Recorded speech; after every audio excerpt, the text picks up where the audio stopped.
Fala, sua louca, seu louco, beleza? E aí, começou o ano letivo? Tá precisando iniciar o seu estudo aí de história? Vem comigo depois da vinheta.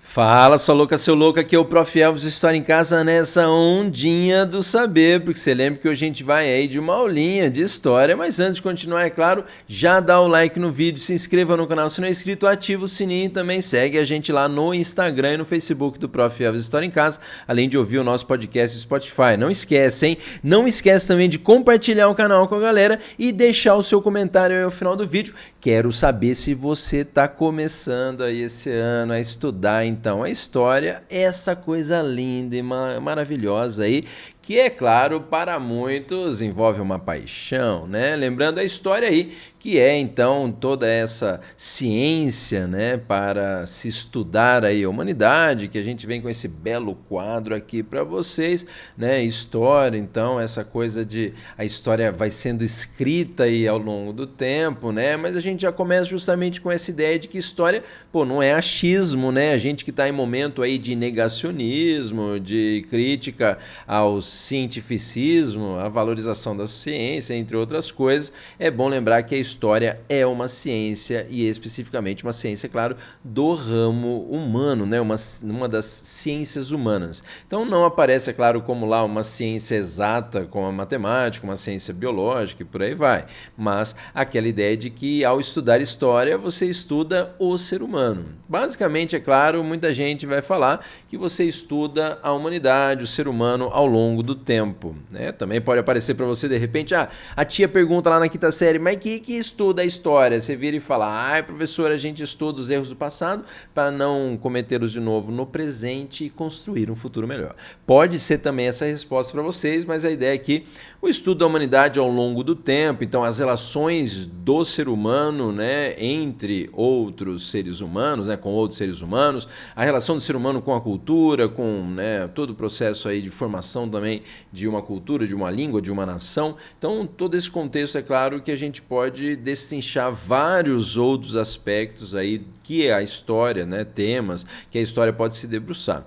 Então, basicamente, o objeto do estudo da história envolve o ser humano ao longo do tempo, e o tempo é uma coisa também que para a história é muito relevante, até porque a gente fala, é claro, do passado, né? Então, a gente vai falar de tantos anos atrás, e aí a gente vem essa ideia, primeiro, como é que a gente, né, estuda a história? Só a história por si só, com toda a sua metodologia de ciência, com todo o seu, né, as suas fontes, com toda o seu objeto de estudo, com toda a sua, né, sua terminologia, só ela por si só consegue se debruçar sobre um episódio, um fato histórico? Não.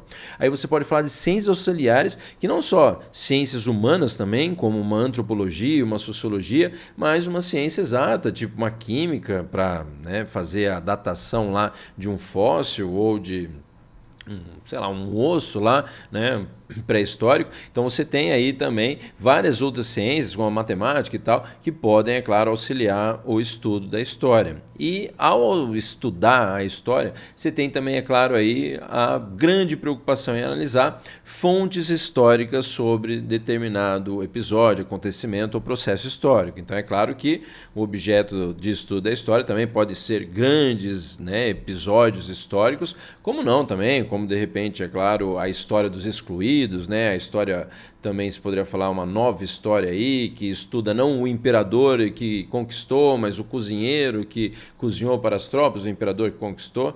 E ao estudar aí esses determinados personagens, processos históricos, você se debruça sobre fontes históricas que podem ser escritas ou não escritas. Então, uma fonte histórica escrita seria uma carta, né, um relato, alguma coisa do tipo escrito. Uma fonte histórica não escrita poderia ser aí um desenho, poderia ser também, de repente, um prédio, uma arma, um vestido e por aí vai. Então, basicamente, lembre que essa aula aqui também é de introdução, é só uma ideia de introduzir alguns conceitos acerca, né, da metodologia, da história, do que ela utiliza também para, né, desenvolver o estudo de determinado processo ou acontecimento histórico. E se a gente está falando, é claro, do tempo, a contagem do tempo aí no comentário sobre a história é muito relevante. Afinal de contas, aí você conta o tempo quando vai contar a história a partir de segundos. Na verdade, a ideia é, claro, usar um calendário aí que, dependendo da cultura, utiliza aí, é óbvio, a divisão em dias também, em segundos, em horas, mas que tem algumas orientações culturais presentes, como no calendário que talvez você utilize, que é o calendário cristão. Calendário cristão, que é baseado no nascimento de Jesus Cristo. Então, aquela ideia de que se considera que Jesus Cristo nasceu então no ano zero aí desse calendário, então de que a contagem do calendário, né, ocidental na sua maioria, utiliza então o nascimento de Jesus Cristo como ano zero, tanto que a gente está em 2021 anos depois do nascimento de Cristo. Se você está comigo acompanhando esse vídeo esse ano aqui ainda em 2021, mas você tem então o calendário, né, cristão baseando-se no nascimento de Jesus Cristo. Já o calendário judaico não tem essa, né, datação aí do nascimento de Jesus como ano zero, e eles consideram aí a data lá de que o mundo foi criado 5.000 anos atrás como, né, a data até hoje que eles utilizam aí, vão contando a partir daí. O calendário muçulmano aí dos islâmicos também você pode lembrar que o ano zero para o calendário muçulmano é o ano 622 da nossa era, né, lá no século 7, que é quando representa a Hégira, né, a fuga do Maomé de Meca para Iatrebe. E também outras culturas, como por exemplo o calendário chinês, tem calendário asteca, calendário Ying, por aí vai, mas o calendário chinês tem aquele lance de macaco também, o ano do macaco, né, o ano de bicho, né, o ano da serpente, o ano do porco, o ano do rato, tem essas coisas aí também. Então, as culturas, as civilizações adotam alguns padrões na contagem de tempo baseado a partir das influências culturais, influências religiosas e por aí vai. Bom, lembrando também uma outra coisa relevante para nós, como falei anteriormente, você não vai falar de segundos aí na história, mas você vai falar de séculos, que você lembra, é um período aí, né, são períodos de 100 anos, né? Então um século equivale a 100 anos, correto? E geralmente na escrita da história esses séculos são representados em algarismos romanos, que é aquela letrinha lá, o X, o V, o I, o L, o C e por aí vai, certo? Essa ideia também de falar de coisas do passado, não, né? Então o século X, você lembra o século X, século 3, 3 pauzinhos e por aí vai. Bom, mas lembrando também uma outra coisa que você tem quando você trata da história, ainda mais porque a gente fala de uma ciência, não é achismo, não é religião também, você tem essa ideia de que se fala de e o homem, né? Surgiu como? Lembra que não dá para você falar muito com certeza, né, como o homem surgiu, por isso que a gente tem teorias. Lembra que existe, né, a teoria aí criacionista, que é muito relacionada aí com a questão da religião.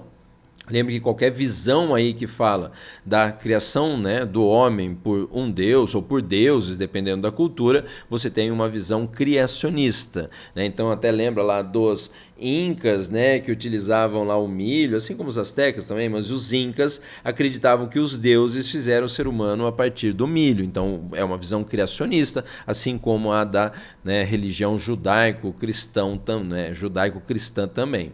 Mas lembre que aqui, como uma ciência, até pelos indícios históricos, arqueológicos, você tem um indício forte aí da teoria evolucionista. Lembra? Fala, professor, eu não acredito nisso, eu acredito em Deus que criou todo mundo. Beleza. Só que você lembra que a ciência e a história, ela vai se pautar na versão mais científica, racional, né, que ela tem, que é a evolucionista. Lembra não que o homem evoluiu do macaco, mas que o homem evoluiu de um ancestral como o macaco. Lembra de um elo perdido entre o macaco, que deu origem a um determinado espécime, que evoluiu, e mais para frente esse espécime evoluído deu origem ao homem. Então, não que o homem veio do macaco. Então, são teorias, até porque nenhuma das duas tem comprovações, digamos, mais práticas assim, apesar dessa aqui ter, né, baseado-se também em escavações e outras coisas do tipo, mas as duas ainda são contadas como teoria. Mas, de novo, vem aquela ideia de como ciência a história vai se pautar nisso aqui. Tanto até complicado,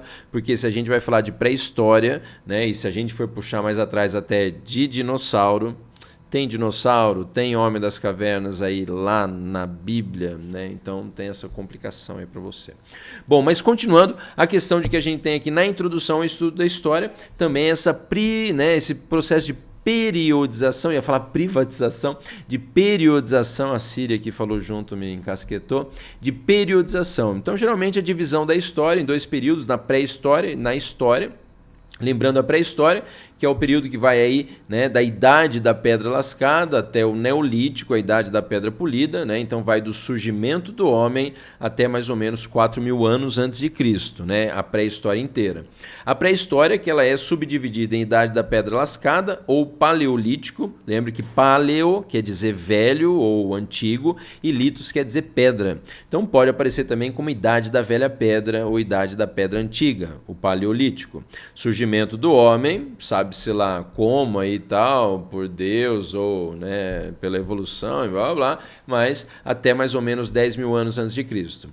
E a Idade da Pedra Polida, que é o Neolítico, lembra Neo Novo, Litus Pedra, Idade da Nova Pedra aí também, ou Idade, né, da Pedra Nova, de mais ou menos 10.000 anos antes de Cristo a mais ou menos 4.000 anos antes de Cristo, que lembra, importante, corresponde a esse período aqui à invenção da escrita, em civilizações como, pode-se falar lá, né, o Egito, Mesopotâmia, também regiões na Índia, na China, de civilizações que também surgiram com a escrita nesse momento, mais ou menos em 4.000 anos antes de Cristo. Lembrando que isso até é considerado a passagem para a história. Então, de novo, pré-história vai do surgimento do homem até, né, mais ou menos 4.000 anos antes de Cristo, com a invenção da escrita. Né? Mosquei aqui, na verdade, porque é bom lembrar aí também que, às vezes, alguns materiais consideram ainda um último período aqui que estaria dentro da Idade da Pedra Polida, que é a Idade dos Metais. Então, às vezes, pode aparecer também essa subdivisão da Idade dos Metais.